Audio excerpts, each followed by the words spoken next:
3 mois. 3 mois, c'est le temps qui s'est écoulé entre la dernière vidéo jusqu'à aujourd'hui. Alors salut, il s'est passé beaucoup de choses et je vais tout te raconter dans les détails. Alors, ça fait hyper longtemps franchement, le fait de revoir la caméra quand même, un peu déstabilisé mais bon. Alors qu'est-ce qui s'est passé, fin janvier? Du coup fin janvier, il y a eu ma dernière vidéo où c'était un case study avec, mon client et du coup après ce case study là, j'ai eu un call, dire quelques temps après, avec un abonné. Si tu passes par là, Jérémy, salut à toi. Salut à toi, Jérémy. En tout cas, c'était un plaisir.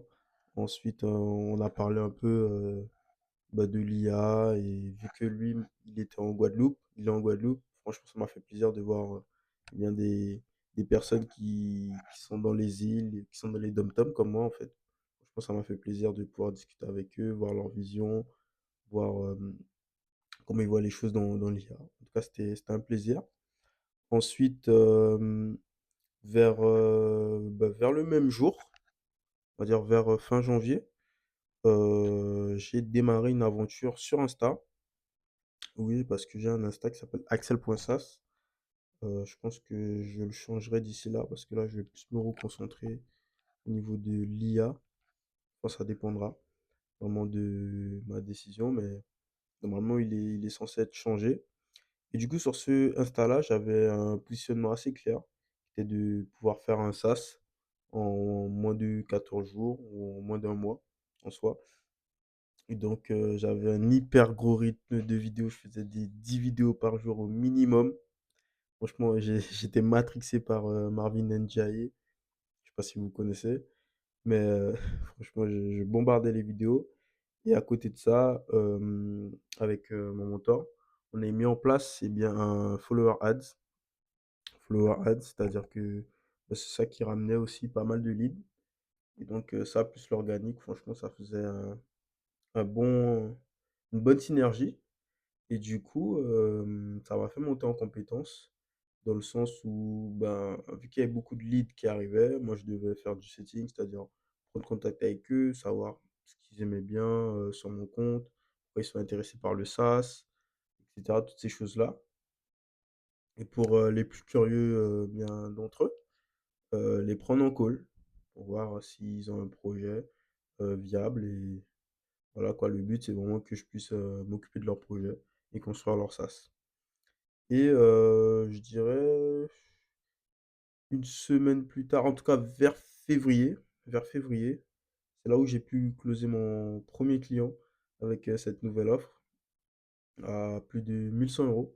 J'ai closé ce client-là et ce qui m'a choqué, c'est que je l'ai closé en fait, au premier call direct et franchement, ça m'a cassé une barrière mentale parce que d'habitude, bah, les calls que je faisais, c'était enfin, les clients que j'avais, c'était beaucoup, beaucoup de calls. Je faisais 2 calls au minimum, voire même 3 calls et franchement, le fait de récupérer, eh bien, un paiement en un seul call, ça waouh, ça m'a ouvert une perception que je n'avais jamais eu avant et du coup, c'est un client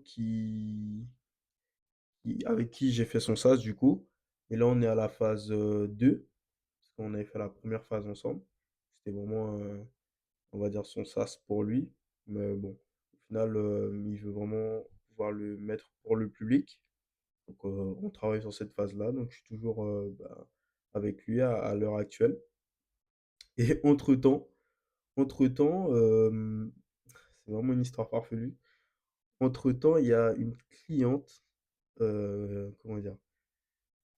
C'est vraiment farfelu dans le sens où c'était, on va dire, quelqu'un que je connaissais de longue date, on va dire et cette personne-là, je lui avais toujours parlé de, mon activité entrepreneuriale, que voilà, que je souhaitais me lancer, que je cherchais vraiment à faire quelque chose pour réussir et cette personne était déjà dans le business et donc on parlait de temps en temps parce qu'il y avait, comment dire? Une circonstance qui faisait qu'on devait se parler et donc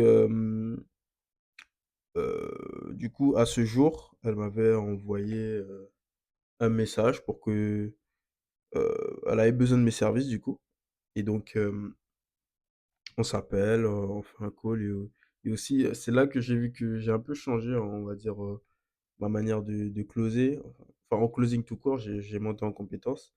Parce que là aussi j'ai pu récupérer, hem, un paiement dès dès le premier appel.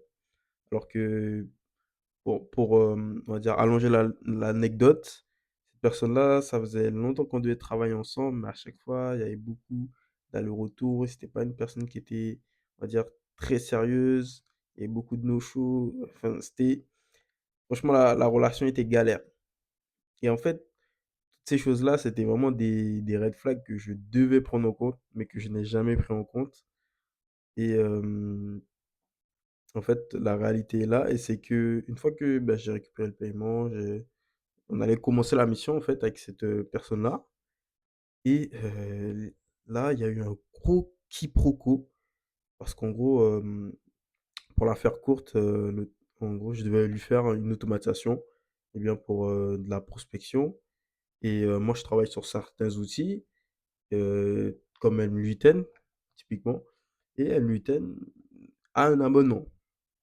comme chacun des outils, IA, on va dire. Un abonnement et donc je disais à la cliente: «Oui, alors il va falloir que souscrire un abonnement du logiciel pour que je puisse travailler dessus et qu'il soit, on va dire, complètement et bien, à ta propriété. Comme ça, une fois que moi j'ai fini mon travail, si, la cliente derrière, bah, elle a toute la propriété de l'automatisation, elle peut faire ce qu'elle veut avec, elle peut la modifier. Enfin voilà quoi, ça lui appartient. Et donc là, gros quiproquo, heu, la personne m'a dit: «Non, mais comment ça je dois payer? Nani, j'ai pas assez payé». C'est parti en vrille, c'est parti des longs pavés, des échanges d'emails. Je me disais: «Waouh, tout ça pour un petit abonnement» et surtout que même j'avais même proposé, pour ceux qui connaissent un peu, N8N, il y a un peu, soit le côté cloud, soit le côté, auto-hébergé. En gros, sur le côté cloud, ben tu un essai gratuit. En gros, j'avais même proposé ça, tu vois?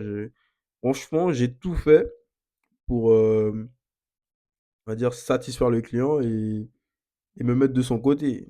Franchement, je me disais: «Bon OK, c'est vrai que ça peut être un problème, mais on peut faire autrement» et malgré ça, en fait, la personne ne voulait pas comprendre, ne voulait pas comprendre et je pense que c'était juste une personne qui voulait me faire des problèmes, hein. Tout simplement parce que franchement, il y avait tous les moyens pour, on va dire réussir cette mission, mais ça voulait pas et donc ce que ça m'a appris qu'il faut d'autant plus renforcer et bien, ces contrats que tu as avec, bah, tes clients. Franchement, dès cette situation, déjà, moi, je me suis pas pris la tête. Je me dis: «OK, je te rembourse» et puis comme ça, l'affaire est close. Je vais pas, chapeauter, franchement discuter longtemps avec toi pour, des choses futiles comme ça et donc ça m'a appris vraiment à renforcer mon contrat, à mettre plus de clauses, vraiment, me protéger moi comme et bien protéger le client et donc à partir de là, ça m'a aussi appris, bien sûr, les red flags. Franchement, faut tout analyser quand on parle avec quelqu'un. Pas tout analyser, mais il y a vraiment des éléments qu'il faut pas laisser s'échapper et qu'il faut vraiment, regarder de plus près et tous les red flags qu'il y avait avant, j'aurais dû les prendre en considération pour dire: «OK, je vois quel type de personne que tu es, ça va pas le faire et voilà, je préfère pas commencer une mission avec toi» et voilà, ça m'aurait évité, on va dire tout ce quiproquo là et ensuite ensuite, ce qui s'est passé du coup vers, février, début février, j'avais arrêté les vidéos. J'avais arrêté les vidéos parce que justement en plus, j'en parlais dans une ancienne vidéo que justement je cherchais et bien une mission en closing et il s'avère que j'ai pu trouver une mission en closing, de par, la recommandation de mon mentor. Donc il m'a fait monter sur une mission de closing et j'étais, closer en e-com et du coup, c'était à base de franchement, c'était très très cardio, comme on dit. C'était à base de 10 appels par jour. Tous les jours. Bon, la première semaine, on va dire que je voulais vraiment apprendre donc Je travaillais même le samedi, dimanche, mais en soi, vu que c'était très, très, très prenant, 10 appels par jour, heu, j'ai vraiment fait que la semaine et en plus des appels, je devais faire, eh bien, des webinaires, eh bien, pour donner envie, eh bien, aux futures, personnes de s'inscrire pour, les appels et donc je devais apprendre ce webinaire, bien faire l'intonation, vraiment faire vivre ce webinaire et entre-temps, durant cette mission, eh bien, de closing, bon, j'avais toujours, mes clients actuels. C'est ce que je faisais plus, que ce soit de la prospection ou voilà, j'allais plus chercher, eh bien, de clients et donc entre-temps, vers mars, j'ai, quelqu'un qui s'abonne sur mon Insta, il prend rendez-vous avec moi et de là, je discute avec la personne et cette personne, ben, du coup, on signe ensemble pour, une nouvelle création de SaaS et ça m'a vraiment choqué et vraiment, si tu écoutes cette vidéo, vraiment, je veux que tu prennes conscience à quel point la création de contenu, je sais pas comment dire, c'est incroyable, en fait. C'est-à-dire, j'avais arrêté les vidéos en février et en mars, même la pub, hein, pour le dire, même la pub et en mars, il y a quelqu'un qui est tombé sur mon compte, qui a consommé mes vidéos et qui a pris rendez-vous avec moi et c'est parti comme ça. C'est vraiment, sans faire, aucun effort, on va dire. En amont, oui, mais, sans faire aucun effort sur le moment et ça m'avait un peu choqué en vrai sur la création de contenu. On se rend pas compte, en fait, de la puissance que ça a et franchement, tiens-en compte et donc jusqu'à là, je suis toujours, bien en mission avec elle et donc vers fin mars, j'avais eu, eh bien, un rendez-vous avec, mon conseiller parce qu'entre-temps, j'étais chez France Travail et donc on a parlé un peu de mes perspectives, de ce que je pourrais mettre en place en soi et de là, il m'a inscrit, eh bien, sur un salon de l'alternance et je suis allé là-bas, franchement, je me suis dit: «OK, je vais faire des flyers et tout». Franchement, j'ai kiffé parce que je suis sorti de ma zone de confort et je me suis dit: «OK, c'est comme ça que tu vas aller chercher du client» et donc je suis allé là-bas, à ce salon de l'alternance et j'ai déposé des flyers, j'ai parlé aux gens. Sauf que bon, en soi, la plupart des personnes n'étaient pas, eh bien, des comment dire? Des décisionnaires. La plupart, c'était que des RH. C'était totalement logique et donc par tout hasard, je marche et tout dans le salon et je tombe sur, un visage que je connais, que j'avais déjà vu. Et en gros, c'est quelqu'un qui faisait de la pub sur Facebook et cette personne vendait de l'énergie. Puis c'est comme ça que j'ai démarré la discussion. En fait, j'ai fait: «Attendez, je vous ai déjà vu, vous vendez pas de l'énergie, nanana». Après on commence à parler et tout, je lui explique ce que je fais. Après il me dit: «Ah ouais, ouais, franchement, je suis très intéressé. Je vais vraiment, ben, automatiser, ma société et tout». Et donc de là, il me présente tout de suite à sa secrétaire. Je parle vite fait à sa secrétaire. Moi, je me vends, on va dire, pour, voilà quoi, qu'il se passe quelque chose et donc de là, on prend un 1er rendez-vous, avec sa secrétaire. Je lui fais un audit de la boîte, je regarde comment la boîte fonctionne et franchement ça, c'était ouais, je crois que c'était la première fois que je faisais vraiment un audit et bien ah non, la deuxième fois.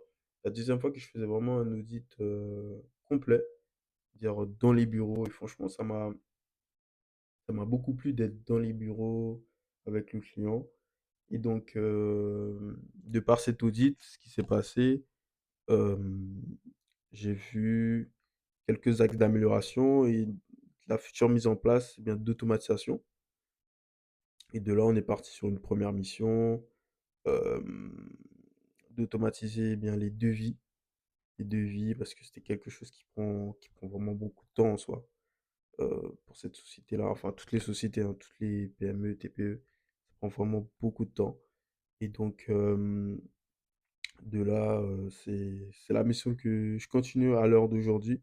Franchement, je pensais pas que faire un workflow comme celui-ci parce que en fait, j'ai déjà fait une vidéo Insta dessus qui en parle, mais bon, je vais quand même en parler là.